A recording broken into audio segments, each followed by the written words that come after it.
Hi, Jo. Thank you so much for coming on to the podcast. Hi, thanks for having me. Very excited to be here.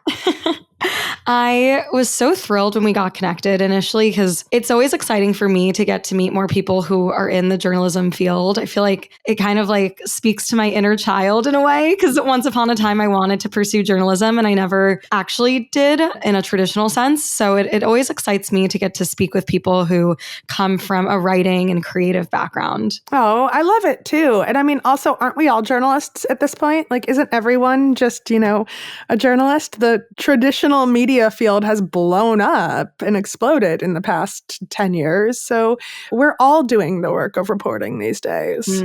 That's a good point. Things have shifted for sure in our environment. And I think the way people even just engage with social media too, it's become this like platform for advocacy, Instagram, for better or for worse. I think you can see it both ways. Totally.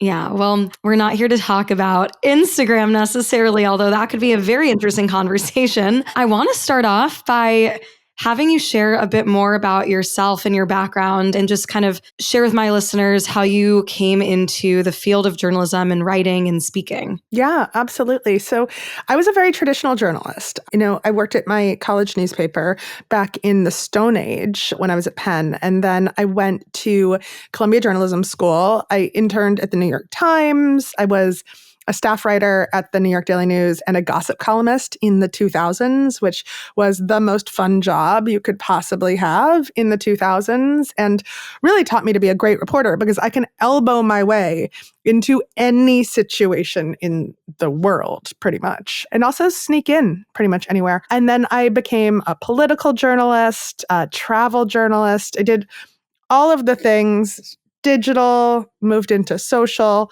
and really switched into writing books and podcasts about 10 years ago. And those are my main focus now. I still sometimes do freelance magazine writing, but it's mostly making podcasts. I've written 12 books in the past 12 years. And my new one, The Sicilian Inheritance, which is a murder mystery novel, is coming out April 2nd. And it's being called the book of the summer by some people. And I'm very excited about it. I am excited about it because we've spoke about this, my own experience going to Sicily, which we can totally dive into. But before we talk a little bit about The Sicilian Inheritance, I want to go back to what you said about 12 books in 12 years. That's like a book a year on average. How? Like, genuinely, how did you do it? I mean, honestly, I'm a fast writer and I never discount that. And it's because I was a daily newspaper reporter from very early on in my career. And when you have to write on deadline every single day, you just get it done. Like, I don't get writer's block, or if I am having a bad writing day, I don't let myself not get my butt in the seat and write. So I'm very fast. Am I the greatest writer on the planet? Probably not. And you know what? That is also okay. I think that perfection is the enemy of getting things done. I think my books are very good and enjoyable and fun, and they may not be literary masterpieces, but those are usually boring anyway. So I'm fast. I know that I have a crazy work ethic. I will sit down and write every single day. And I haven't run out of ideas yet. For better or worse, I write about things that fascinate me. So I'm not writing the same book every year. In fact, everything has been so completely different. I drive my agent insane, but I write what I like. And I think the thread that ties all of my book projects together is that they're all about women's stories, women living in the world, the challenges that we face as ambitious women who want agency over our lives. And that connects all of these books. There just may not be a section in the bookstore for that, which there should be. Well, I completely resonate with that sentiment too. And you mentioned okay, I'm a fast writer, but maybe I'm not the greatest writer of all time. There's something definitely to be said about just sitting down to start something. Like the hardest parts usually about making a change or executing on something is just getting started. So I think that's actually a really good piece of advice. Maybe you weren't even looking to share advice just now, but in general in life, like if you're trying to do something or do something new or make a change, the hardest part is just starting. And you kind of just have to start and not let those fears like, oh, I'm not going to be the best writer or this is going to sound horrible. Like you can't really let that get in your way. And this can apply to everything in life, especially within health and wellness.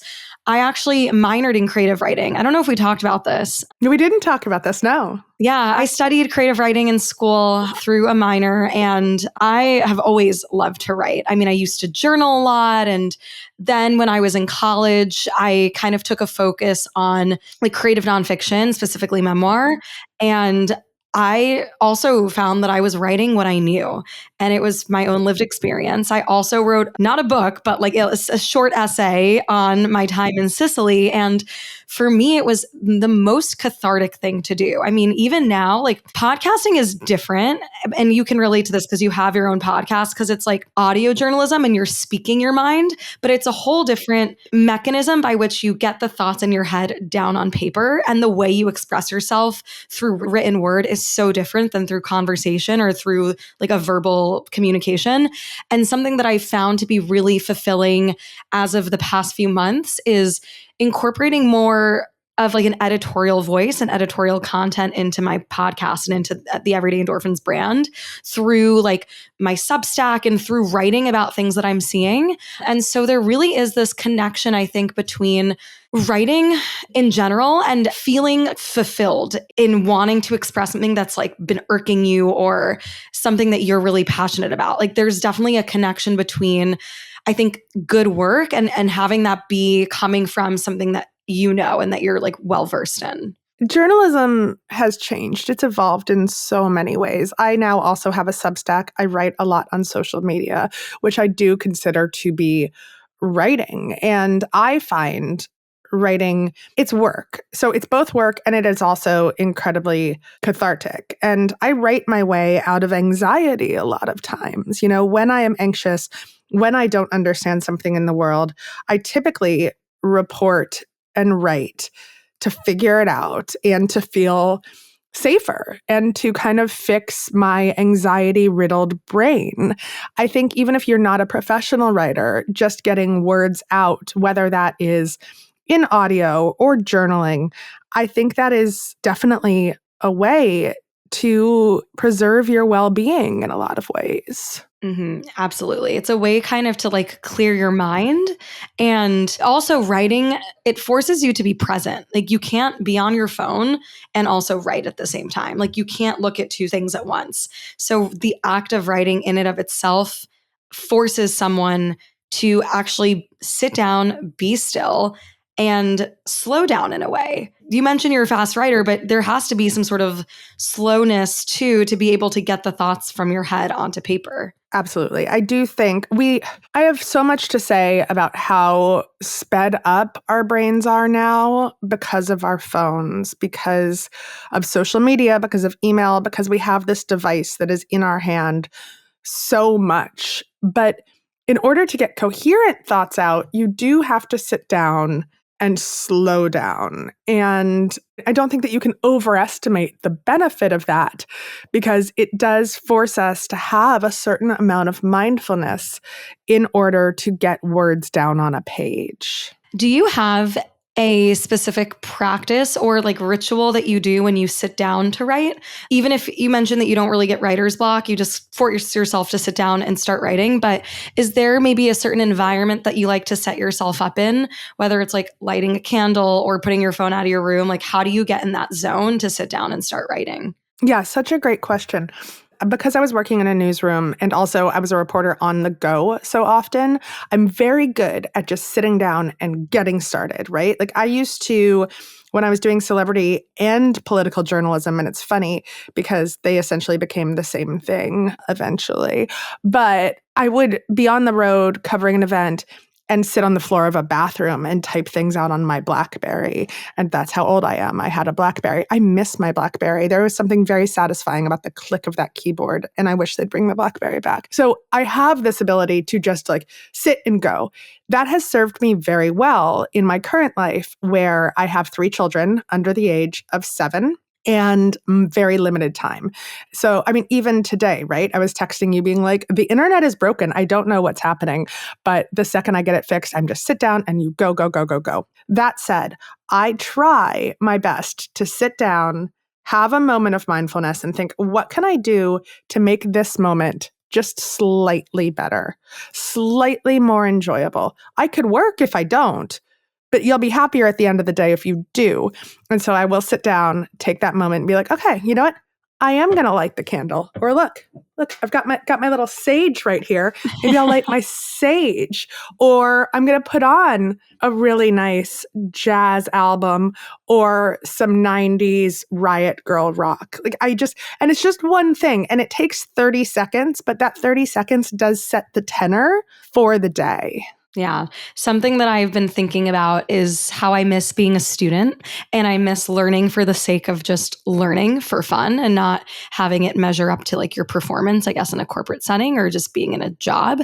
I remember one of the most satisfying feelings in college would be going to my favorite coffee shop off campus, sitting down with my laptop and writing for specifically my creative nonfiction classes. I mean, it was even my philosophy classes, because I also studied philosophy, which that challenged my brain in so many different ways than writing about yourself does. But just getting in that environment and really like kind of tapping into that flow state and focusing is one of the best feelings ever. And it's hard to do, when you're working and you don't have a lot of time and your entire days are revolved around like a high stress working environment, but then B, living in a city like New York that is so overwhelming, so overstimulating, it's really hard to create those pockets of quiet and calmness. And so, yeah, I've just been reflecting on that recently, and something that you mentioned kind of is bringing that up for me right now. Life is stressful, right? But I do think that the best thing we can do for ourselves is to just like step back and say, okay, I can make this a little bit easier and better for me right now. And again, my life is crazy busy right now. I did not expect to have so many children so quickly. I have a Peloton in my room. I've had it since the pandemic. And instead of being like, you have to do 45 minutes of like a sweaty, hardcore workout, I will take 10 minutes and do a 10-minute workout in between interviews. And I feel better every single time. I mean, I think it's the advice that I give about my writing, do not let perfection be the enemy of done. I take into other aspects of my life, like workout. You don't have to do 45 minutes in order to get a workout in. 10 minutes is great and you feel amazing afterwards. And I've set it up so that, it's like right there. I'm just staring at it right now. Does my bedroom look beautiful and Instagram perfect? Nope. Do I care? Nope. I love that. It's really like the small things every day, just carving out a little bit of time. I also want to talk a little bit more about your experience as a travel writer. So I know we spoke about this on the phone, a few weeks ago, and we both kind of shared our own, mutual interest and passion for traveling and exploration and how that impacts our mental well-being. So can you first start off by sharing how you got into travel writing specifically? Yeah. Getting into travel writing was an accident. And people that want to do travel writing now ask me for advice. And I'm like, I don't know. I don't know how the world works now. But I started doing some travel pieces for the New York Daily News. They would send me on trips that like other people couldn't go on. So all of a sudden I found myself in Turkey covering Istanbul Fashion Week with a bunch of Turkish basketball players. It was crazy. Or covering the Christmas markets in Alsace in France. And so I got kind of this roster of travel journalism stories. And I was also very good at building editorial platforms. So I had moved from newspapers into magazines, into digital, and Yahoo, God bless them, the saddest media company of all time, had just gotten this massive infusion of cash from investing in the Chinese version of Amazon. So much money. So much money. And they thought that they would resurrect themselves with digital magazines on fashion, health, food, travel. So they hired very fancy editors, and that very fancy editor hired me to be her number 2 and build Yahoo Travel. I knew for a fact that Yahoo was not going to be around that long, but I also knew that they were going to spend a ton of money and let me travel all over the world. And I think that is great advice. You do not have to think about like the entire lifetime of your career. Is this job going to be great for 2 or 3 years and like give you what you need in the moment? And at that moment, I think I was 31 and I wanted to travel. I wanted to be out there. I also wanted to get married and was kind of convinced I would meet my husband on one of these trips. So I took the job. I went to 32 countries in about 2.5 years.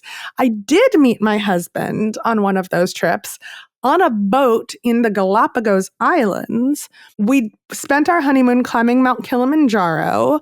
I wrote a book about it, about traveling around the world, getting marriage advice, which became How to Be Married, which then became my first podcast, Committed. And Yahoo imploded fantastically. Like it just failed so freaking bad. But it gave me exactly what I needed in the moment and completely changed my life. There is such a magic in traveling, and I have yet to find a way to articulate exactly what it is. Maybe it's that feeling of being disconnected from reality and like your life as you know it, or maybe it's just the joy of getting to explore new places. I mean, maybe it's both and more too, right? I also find like the most random things will happen to me when I'm on vacation or if I'm solo traveling.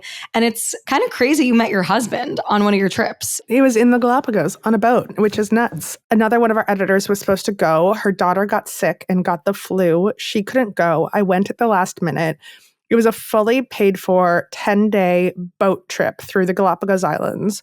And I got there and Nick was on the boat and I was covering everything about the Galapagos. He was running his own publication about sustainability. So he was writing about sustainability in the Galapagos, and that's it. I mean, we like hooked up the last day of the trip and then had a date in Ecuador when we got back and had another date 3 weeks later in Joshua Tree and got engaged 3 months later, which is kind of crazy. Oh my goodness. I know. And we've been together 9 years now and we have 3 kids. Wow. So it really goes to show you never know how your life is going to turn out.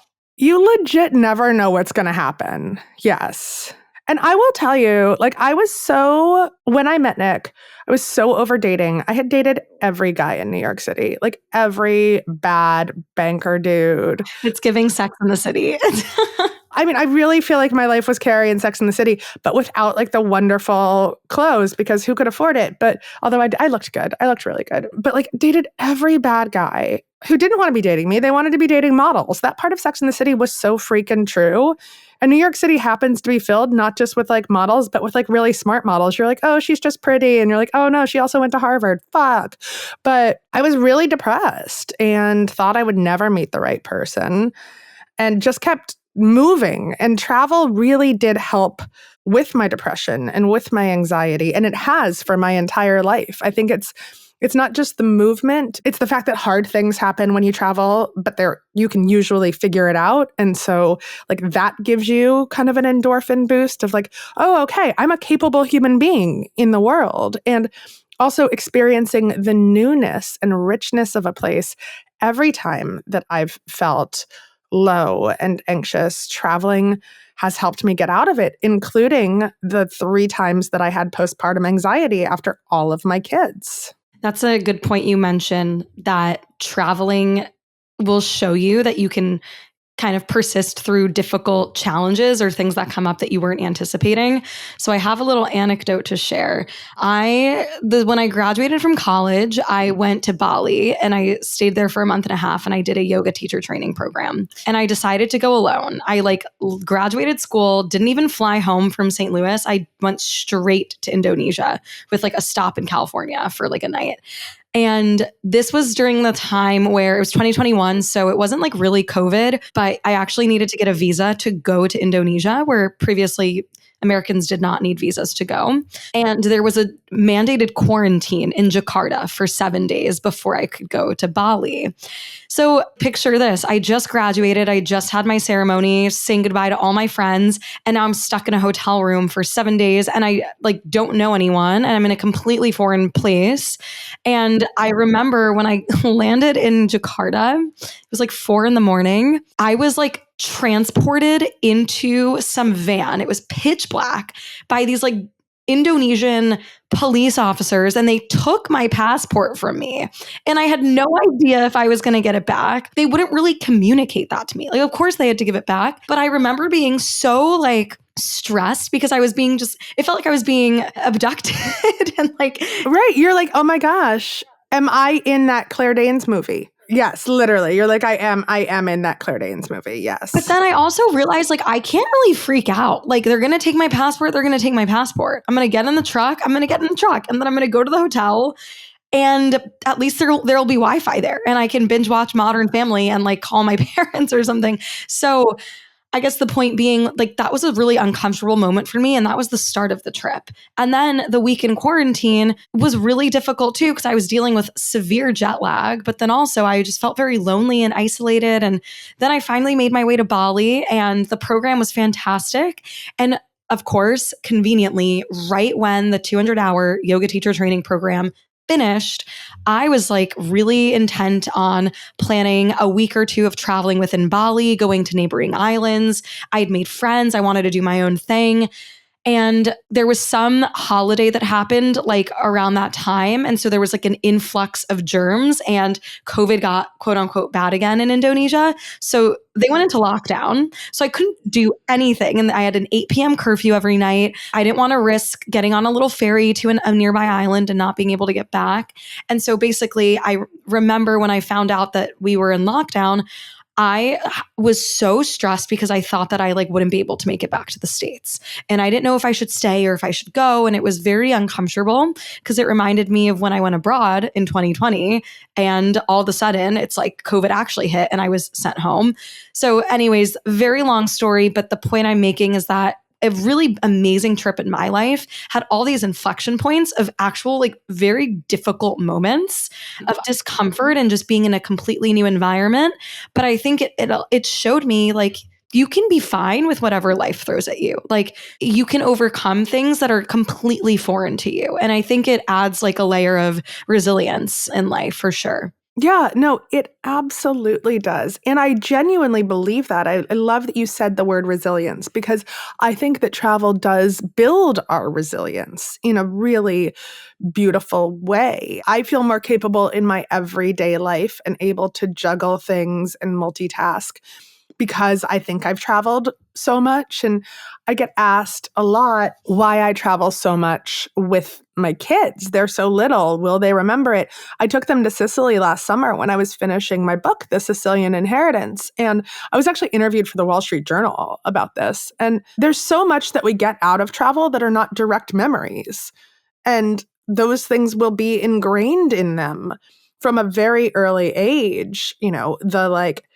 Moving to new places, experiencing new cultures, doing difficult things. And I think that resilience is a muscle that you cannot start to build too early in your children. That's such a good point. You know, it's funny because I grew up traveling a lot with my family and I don't have a ton of memory of that time. I think I kind of blacked out everything before the age of like 11 or 12. Like I just don't remember it. As people do. Yes. And I used to always think, oh, well, like, why did we do all these trips in Europe when I was like 6 and I can't remember? Okay, that's kind of obnoxious when I think about it now, but just to have the like privilege and fortune to be able to go and travel to those places as a kid. Like, I love what you said. There's so much that you get out of travel that doesn't come from direct memory. Because I do think that those experiences really did shape me. And I want to talk about the Sicilian Inheritance because this is a great segue. You mentioned that you were traveling in Sicily with your kids. So let's talk about it. Your book's coming out in April 2nd.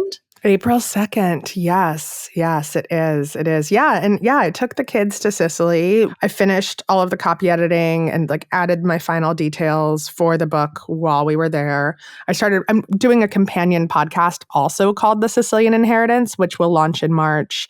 The book is loosely based on the murder of my great-great-grandmother, Lorenza, in Sicily. And the book is fiction. I didn't really want to know anything about the real story. I just wanted to write about what it was like to be a woman left alone when your husband comes to America. And then we have a modern day woman in the story who goes back to Sicily to try to unravel the mystery, to try to claim her family's ancestral land. And she also eats a lot of delicious food and has like some steamy adventures with a sexy local. But I mean, it's really about women's ambition and how we move around the world and how we travel in the world. And after I finished the book, the novel, I wanted to find out about Lorenza, my great-great-grandmother's real life, because my family has talked about for a long time, oh, she was murdered in Sicily, but no one knows anything about her. And I think that that is a shame. I think that women often get lost in the stories other people want to believe about them. So I'm doing a podcast that's kind of true crime adjacent. It's White Lotus meets Only Murders in the Building, where I try to solve her actual murder. And we're getting closer and closer every day. I'm going back to Sicily in 2 weeks, actually, to try to finish it up. And she's in my head all the time. I mean, I had a dream about her last night. It was very intense. And the book is so much fun. Like I said, people are calling it the book of the summer. Early readers have said it's the one book that has gotten them out of their reading slump. And it's just fun. I wanted to write a book that it's smart. It talks about the importance of women's agency and taking on the patriarchy, but not in a way that's going to depress the shit out of you. You will literally go on an adventure to Sicily in the Sicilian Inheritance. And that's what I wanted. I think people just want to escape from our regular lives right now. And that's what I'm trying to deliver with this. I love how the book itself is fiction, but it stems from something that's very personal and meaningful to you, especially now as you're trying to kind of uncover the actual murder mystery of your great-great-grandmother. It's my great-great. Yeah. In the book, it's a great-grandmother because it was just too many greats. Great-great-great-grandmother. No, I'm kidding. It's fantastic that like, even though it's fiction, it still pulls from something personal and meaningful for you. And now you're kind of on this quest to better, know your great-great-grandmother. Great. Yeah. Totally. Out of curiosity, do you have a tie to Sicily? Like, did you grow up visiting Sicily when you were younger? Where does the significance for Sicily like kind of come into play in your life? My family is originally from Sicily, and my dad was obsessed with Sicily and learning stories about Sicily. We didn't go there as a family until I was in my very early 20s, right after I graduated college. But, since then, I've been back about a dozen times, and my whole family is very passionate about Sicily. A bunch of my cousins and uncles want to retire there. I'm now currently working on getting my Italian citizenship, which is interesting. The process is easier because I've been digging up all of these documents for the podcast and because I'm constantly in touch with the intense Sicilian bureaucracy to find birth certificates and death certificates. But yeah, Sicily has become this big part of my family's identity, hilariously in a lot of ways, because my dad was only half Sicilian, okay? Like the other half was Irish. He came from an Italian-Irish family. But like that man never celebrated a St. Patrick's Day, like not once, okay? It was all Sicily all the time. And he passed 8 years ago. And writing this book and kind of solving this family murder mystery that he was so interested in has become a way to grieve him, I think, properly, because he passed away when I was pregnant with my first baby. I was still newly married. I was trying to find my way as an adult, and I don't think that I properly grieved for him. And this has allowed me to do that. That's a really hard thing to experience, the death of someone in your family, your father, while you're bringing life to someone else, like your child. How can you properly grieve him during that time period? I don't think you can. That's the thing. I think that grieving is very difficult during that period. And I didn't do it properly. I was constantly on the go. And now I'm getting a chance to, and I'm very grateful for that. Yeah. I mean, it ties back to what we were saying earlier, how writing, especially from what you know, it's one of the most cathartic things to do. And what's also really beautiful, about that for the process of writing and then sharing your creation to the world is that people who read it will have completely different interpretations, or it'll impact their lives in wildly different ways.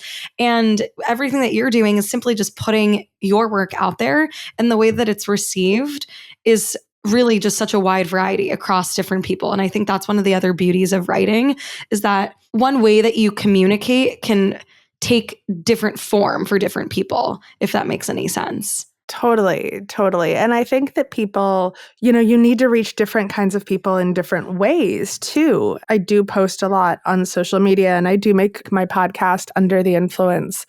And I reach a lot of new mothers who don't have time to sit down and read books, right? They're like, I can listen to a podcast while I'm breastfeeding.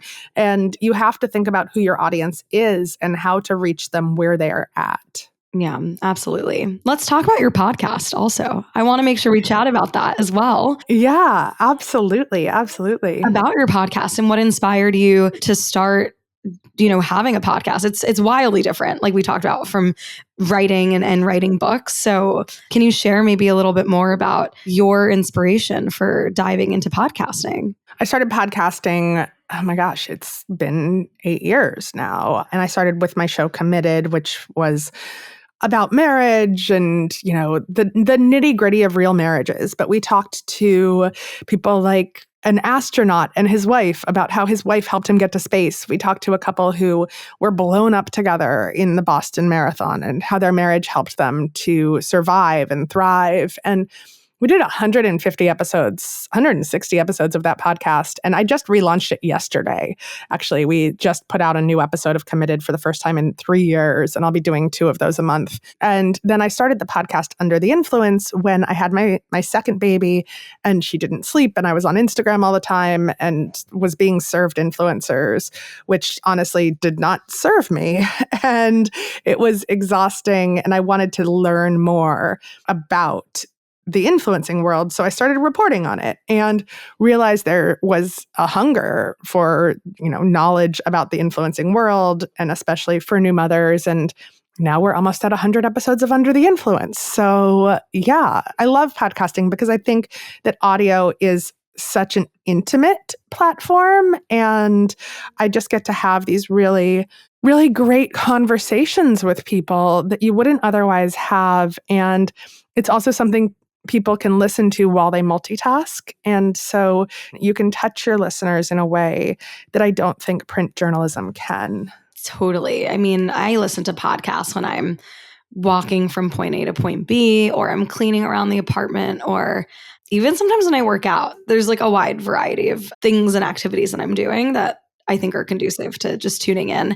And it is a really intimate platform. When I meet people for the first time and I tell them that I have a podcast, like after we've had, some sort of conversation, and then it comes up at the end of the conversation, my hope is that after we converse and just chat in person, if they were to go listen to my podcast, they would feel as if I had just done a recording with them. Like it's the same kind of tone, dialogue, conversation, like trying to bring that sense of authenticity into the interviews. And I think when it's just voice, there is that level of intimacy that can be achieved in a way that writing maybe you don't have, like when you're actually listening to someone guide a conversation. Congrats on also relaunching your podcast too. I'm excited about relaunching Committed. People loved the podcast, and we stopped making it with iHeartMedia. And I just kind of had this aha moment. I'm like, oh, I can do it myself. And I can. And I'm just so excited about putting it back in the world again. Yeah. Well, everyone who's listening today, definitely go tune in to both of your podcasts, Jo, and, order the Sicilian Inheritance. I'm really excited to grab a copy for myself, and definitely am excited for a fantastic read for the summer, and just picturing myself back in Sicily when I was there many years ago and just lounging by the beach. But as we wrap today, Jo, again, I wanted to thank you for coming on to Everyday Endorphins. It's been such a pleasure having you here. The one question that I want to leave you with that I ask every guest on the podcast is what is something that brings you a bit of endorphins every day? I have to say, putting away my phone and spending direct one-on-one time with each of my kids really just gives me that blast of endorphins. But then also getting my butt outside, and I try to take a walk first thing in the morning. And again, it's not like you have to go walk for a mile. I just try to get outside and even walk around the block and get sunshine in my face. And I think that that is a beautiful way to start your day with like getting that endorphin boost and also that sunshine that you need. And I try to do that before I touch my phone because I'm a big advocate of us trying to be more mindful about our habits with social media and phone use. And that's one way I try to do that.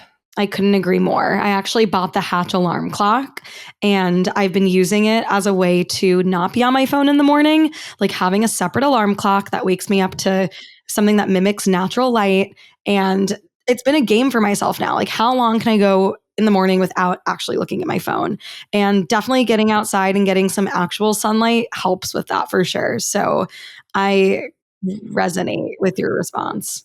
You know, I think about all the time, again, because I come from the Stone Ages, but I didn't used to check my email until I got to my office, which was typically around 9:30 in the morning. I didn't wake up and check my email in my apartment in the morning.